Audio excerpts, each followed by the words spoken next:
Você conhece alguém que foi abduzido? Vários. Você foi já? Não. Você já viu um ser de outro planeta?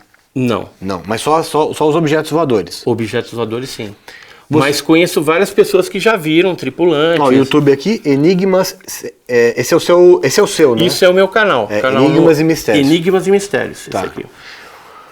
Então vamos falar, eu acho que essas histórias são mais, né, podem convencer mais as pessoas. Quem você conhece, uma pessoa próxima, qual o relato de uma pessoa abduzida que você teve te impressionou? vários. O caso do Antônio Nelson Tasca, que foi um advogado lá de Chapecó, Santa Catarina. Em 1983, em dezembro, ele teria sido abduzido, ou seja, levado a bordo de um objeto, e lá ele passou por algumas experiências traumáticas, né, tendo contato com uma determinada tripulante, que chegou inclusive a ter uma comunicação com ele, passando lá uma espécie de mensagem. E o Antônio Nelson Tasca, desde que eu o conheci, ele repetia a mesma história sem tirar nem pôr, ou seja, ele não mudava uma vírgula, um ponto, era sempre aquilo. Passava-se os anos, ele repetia a mesma história, né? E ele voltou com uma marca, uma queimadura muito feia nas costas, que foi produzida durante essa abdução. E os médicos na época até analisaram aquilo e acharam muito estranho. Tem outros casos, né? Qual é o caso mais recente de abdução no Brasil que você tem conhecimento? Então, na verdade, a abdução ela é um fato que acontecia muito na década de 80 e 90. O que aconteceu de lá para cá? Houve uma mudança, talvez, no modus operandi desses seres, porque hoje a gente tem o que se chama de visita de dormitório. O objeto ele não vem assim abduzindo em estrada. Às vezes o cara está lá dirigindo, o objeto vem e abduz a pessoa. Ou seja, a ocasião faz o ladrão, né? Ele está num lugar meio ermo e o objeto vem, rapta e faz o que tem que fazer.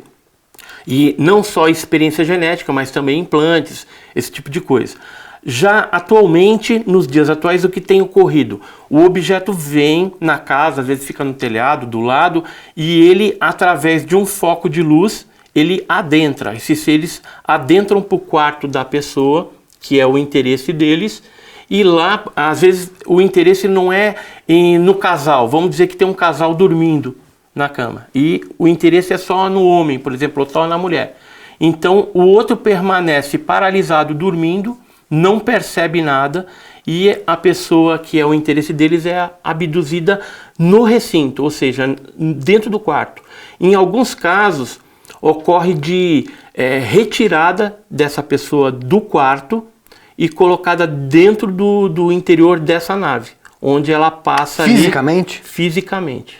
O corpo da pessoa físico, vai? Fisicamente. Quando volta com algumas lembranças, às vezes não lembra tudo, aí você tem que fazer uma hipnose regressiva. Oi? A outra pessoa consegue lembrar dele? Ver que ele está faltando, que a pessoa sumiu? Você é um casal? Não, porque às vezes a pessoa está dormindo ali e não percebe. De alguma forma eles controlam mentalmente a situação das duas pessoas que estão ali.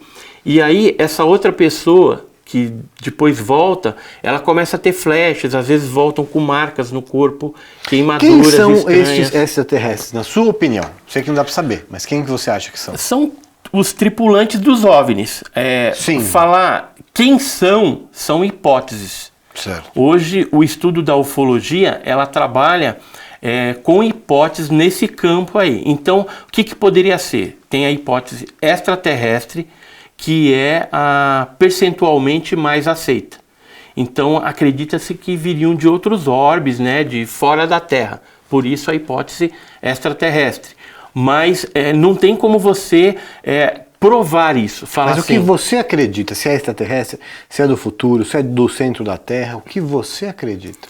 Assim, na maior parte dos casos eu acredito em extraterrestre. E eles vieram viriam de exoplanetas, que seriam os planetas que teriam a mesma configuração da Terra, assim, ou parecido. O que acontece? Você tem um sistema planetário e a Terra está girando em torno do Sol, aqui no nosso sistema solar, e numa determinada faixa. Existem outros sóis que já foram detectados e planetas que orbitam esses outros sóis, outras estrelas. E lá você tem planetas na mesma faixa em que a Terra está orbitando. Então, lá provavelmente você vai ter água em estado líquido, você vai ter vida, né? Porque tendo as condições, uma temperatura amena, não tão drástica para o frio, nem tão drástica para o calor excessivo, árido excessivo, então teria condição de você ter algum tipo de vida ali parecida conosco. Mas aí essa vida a nível de micróbios, aí você pode ter. Sim. Até em condições adversas. Você tem, por exemplo, micróbios que vivem dentro de vulcões.